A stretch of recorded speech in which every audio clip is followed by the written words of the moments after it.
hello, ladies and gentlemen, boys and girls. And everybody else on the gender spectrum. No, I mean, I'm a nice guy, but, boys, there's boys, and boys have a dingle, and there's girls, and girls have two asses. Two cracks. This is Gridiron 360. I've got Dave laughing. And I'm Bill. How we doing? I'm just catching my breath. All right. So we're back. Second cast here from our little break. We threw one out, or it should be out already, about the collective bargaining agreement from the fan perspective. Today we're going to start to get into free agency in the NFL. As we said in the last podcast, this time of year brings a great blend of both the college game and the NFL game. We can talk about players we've talked about all year on the college side. We talk about the teams in the NFL, the players out there, those going places, those staying put, those not playing anymore, whatever. So NFL free agency, and we're going to break it up by conference and by division. So today on this cast, we are fortunate enough to talk about the division my New York Giants are in, and that would be the NFC East.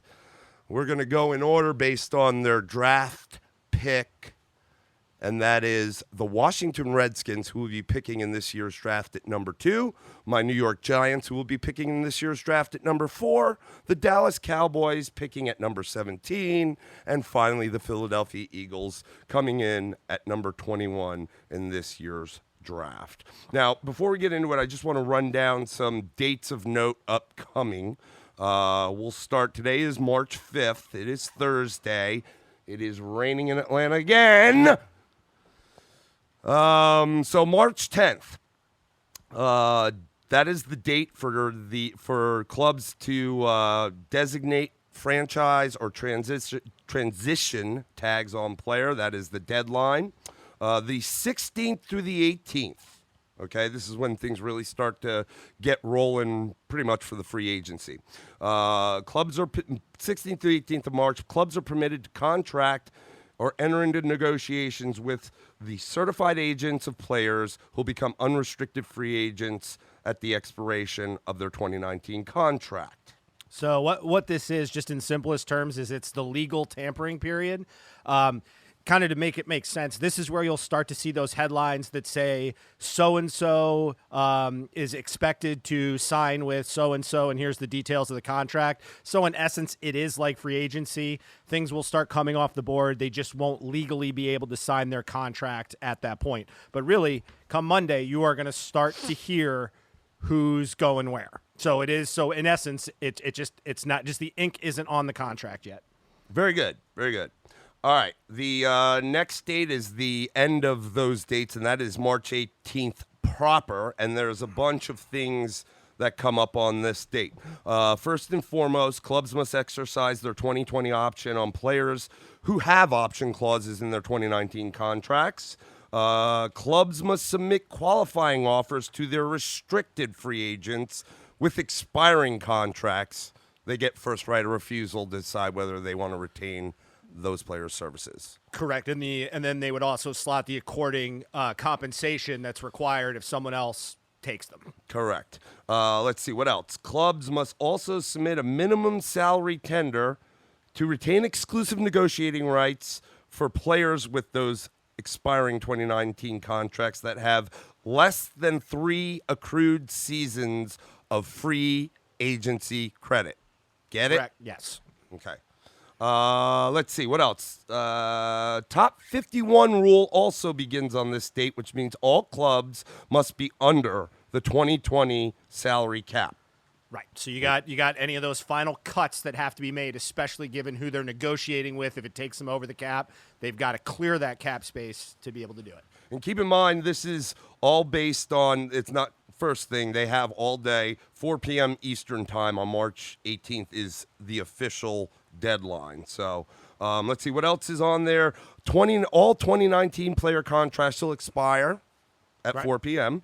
The 2020 league year and free agency period officially will begin. Did you mention the and you might have, and I missed it. Did you mention the franchise tag? Was that part of the 10th? Yes, I did. Okay, yes, sorry, my bad. that's the franchise and transition tags have to be done. Obviously, because they're going to need to know what they have to deal with their cap, and the salary cap has to be done by that time too. They need to be under. Let's see what else on March 18th. The first day of the 2020 league year ends a minute before midnight.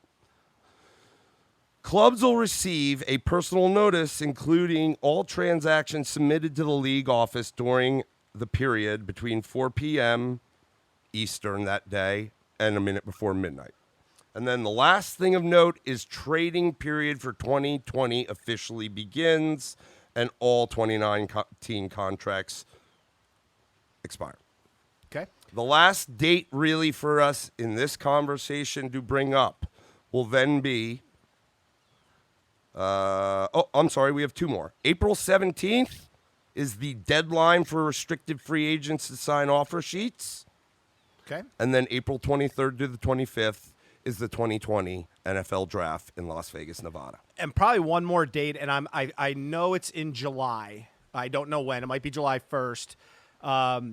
And it has to do with those transition and more get more notoriety is the franchise tags, where you have that's that window you have to negotiate a long-term contract with them, and then after that they are required to play under their free agency contracts. Now, the point of all those dates that's very important about what you were talking about. I think that's July 15th, by the way. Thank if you. I read it off, this might sound, sense. it says 4 p.m. on the 15th, deadline for any clubs that designate a franchise player to sign such player to a multi-year contract or extension. After this, the player may only sign a one-year contract with his prior club for 2020, and such contract can't be extended until after the last regular season game. And the critical part about all the dates, especially about where they have to sign these contracts, is for the players' importance, it's that they get credit because, their years of service are part of this whole process. They get credit for that league year. So, they can, if they don't sign their tags, they have, a certain amount of time, as you'll hear, if they don't report by, I think it's like week 10, they don't get that league year credit. Like, some of those things start to matter. So that's a negotiating, and then whether they get credit for league year will happen later on in the year. So interesting stuff. Again, really it just has to do with how they move money to get the guys you want them to get. That's right. Okay. So now that we've gone over important dates, like I said, we're going to talk free agency, starting with the NFC East and the Washington Redskins. We're going to kind of throw out who is on the potentially going to be out there. Yep. Potentially leaving their team.